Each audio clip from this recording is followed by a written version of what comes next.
Hello, everyone. This is Jeff with the Encouragement Corner. And today I want to share something from a personal experience that I think you'll be able to relate to.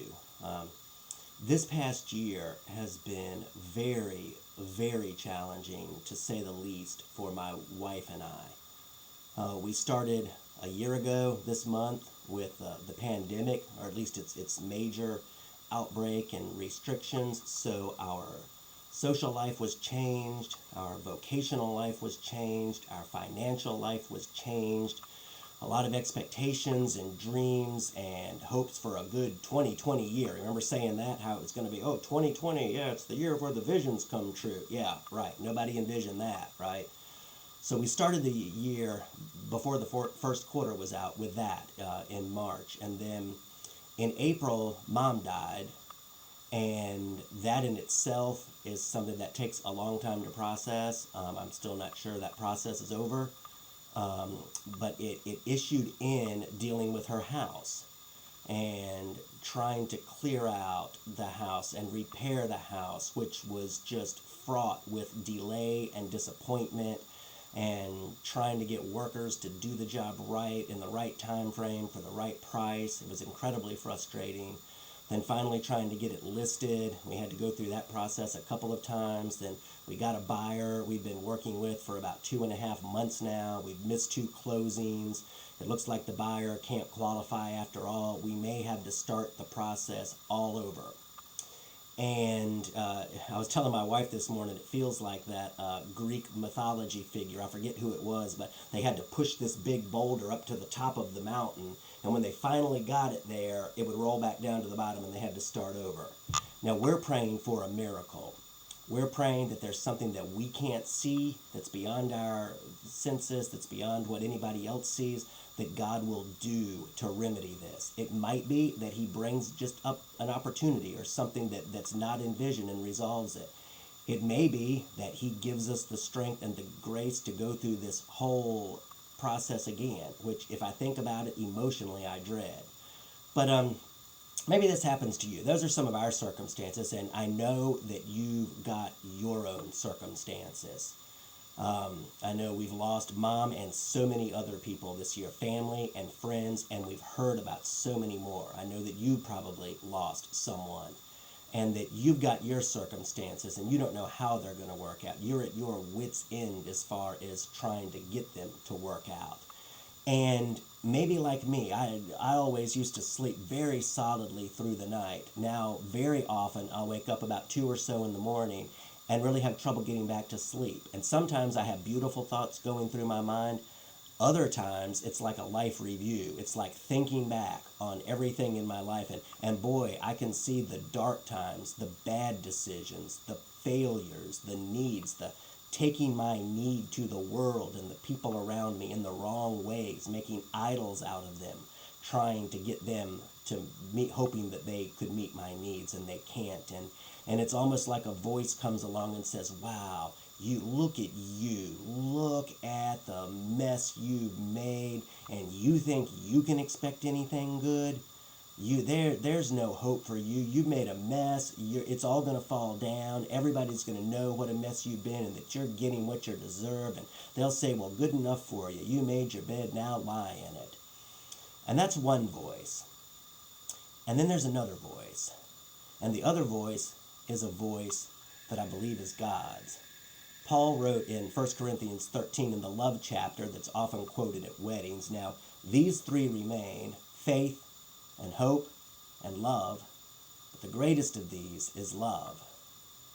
And when those voices come up that show me everything wrong with me, show me all the difficulty in the world, the difficulty, some of which is a result of my own bad decisions, shows me all of these things and tells me there's no hope, this voice says, okay, love is the greatest.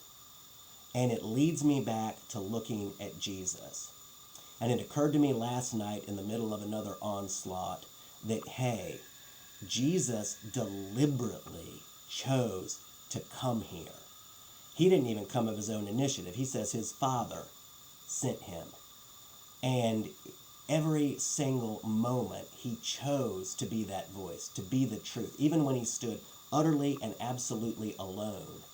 Even when he suffered, it says he was a man of sorrows, acquainted with grief, like one that men hid their faces from. They turned their backs on him. They went the other way. He says, I looked for comforters and found none. And even God, you forsook me for that time on the cross because I took on all the wrongs, all the sins of the world, and I suffered perfectly all the retribution. I could hear this morning, it was like I could see myself strapped to the whipping post with Christ, just like he would have seen it, and hear the noise of the crowds and smell the smells and hear the sounds and feel the lashes falling. And he took those because of all those things that I deserved. He responded in perfect love. He says, he told his disciples, he said, I could call down a legion of angels right now and I could utterly resolve this problem when he was being arrested.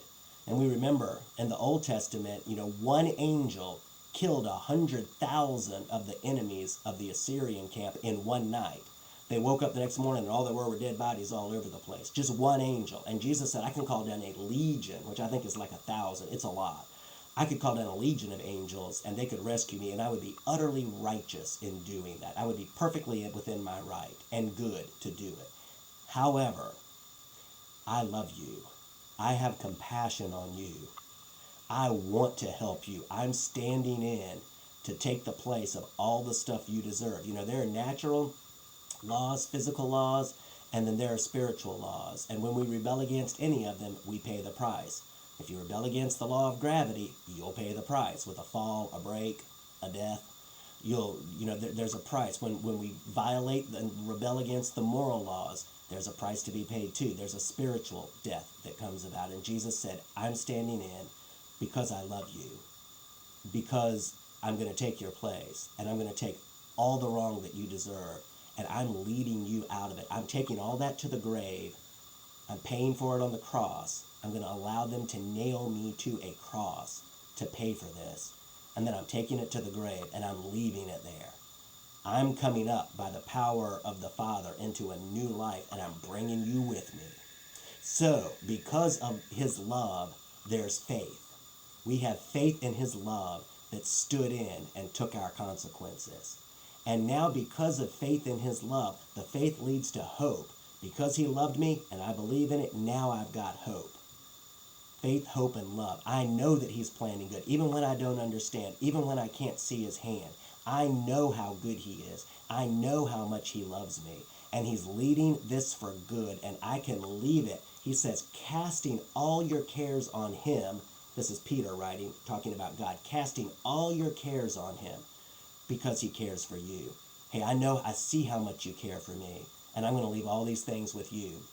In the past few days since we found out that the house had all these problems again, God's given an emotional detachment from it. He says, hey, I'm not going to let this overwhelm you. In Isaiah, it says, when you go through the deep waters, I'll be with you. When you walk through the fire, it will not scorch you. It won't burn you. And even, you might remember another story of the three Hebrew children that were in captivity in Babylon, Shadrach, Meshach, and Abednego. And Nebuchadnezzar, the king of Babylon, made this huge golden statue to himself, and he was going to have all the orchestra play and sound trumpets and stuff, and everybody was going to bow to the statue. And the three Hebrew children said, no, we're not going to bow down to your statue. And the penalty was death, being thrown into a fiery furnace. And they said, yeah, our God's going to deliver us, but even if he doesn't, we're not bowing down to your statue. And so the king was enraged. Nebuchadnezzar was mad. He had them stoke up the fire 7 times hotter than it had ever been before. And even the people who were the servants who were building the fire died from the heat. And he threw the Hebrew children in. And then he looked into the fire and he said, hey, didn't we throw 3 men into the fire? I see 4 men, and the 4th one resembles a son of God. The Son of God was right with them in the middle of the fire. They were just having a blast, walking around, talking. It burnt their cords off, but it didn't even singe a hair on their head. That was God's love for them. As they looked to him, he came through marvelously. And that's exactly what he's going to do for you. My wife and I were talking this morning, and she said, well, sometimes it's difficult to tell the difference between Satan's voice And just naturally, is he attacking me, or is he bringing on the consequences of my wrongdoing, or is that just a natural thing that's happening, or is God speaking? And I said, well, here's one way you can tell. We thought about that for a few minutes, and I thought one way we can tell is if it doesn't bring hope, it's not from God. It's not from God. If it brings hope, it's from God. Satan will never bring you hope. He'll say, oh, you're so bad, you deserve this, you're getting all these consequences, there's no hope for you. But he's only going halfway. God says, well, the other half of the story is that, yes, you deserve all these things, but I've taken them on myself in my son Jesus, and I took him to the cross, and I took him away. And now, because of that, I'm leading you through these deep waters. I'm refining you. You're perfect in my sight, and I'm bringing you to see like I see. I'm turning your gaze to me, and I'm going to resolve these things for you. Maybe not in a way that I explain, but I'm going to resolve them. Just keep looking at me. Your day's coming. I'm bringing it about, and when it's over with, you're going to be just like me. You're going to know my love, you're going to have complete faith, and you're going to have endless hope. So keep looking at me. Keep looking at what I've done for you. Keep looking at my love for you. And I find that to bring a lot of hope. There's a verse in Romans 15:13 that says, now may the God of hope, not the God of depression, the God of despair, the God of hope, may the God of hope fill you with all joy and peace in believing, so that you may abound in hope through the power of the Holy Spirit. We need people who are abounding in hope. Because Jesus said when the Holy Spirit comes, he'll bear witness of me. He'll take what's mine and give it to you. So now the Holy Spirit comes and he brings the hope of Christ, of everything that he's done for us and everything that we are now. You're perfect in his eyes. You're perfect in God's eyes because of Christ. You stand before God as though you were Christ, because Christ stood before God as though he were you. And now he's using these circumstances to burn off all the wrong thinking and to think the way he thinks, so that we can be exactly like he is. So may the God of hope fill you with all joy and peace. Hope, joy, peace, and belief, all coming from his Spirit. So may his Spirit abide with you and make these things clear to you in your specific circumstances, just like he's doing in ours, and may we all rejoice together. Thanks so much for tuning in. Hope you'll click like and subscribe. It helps me get more things out to more people. I appreciate that, and I hope that you have a great day. Take care. Till next time, God bless you.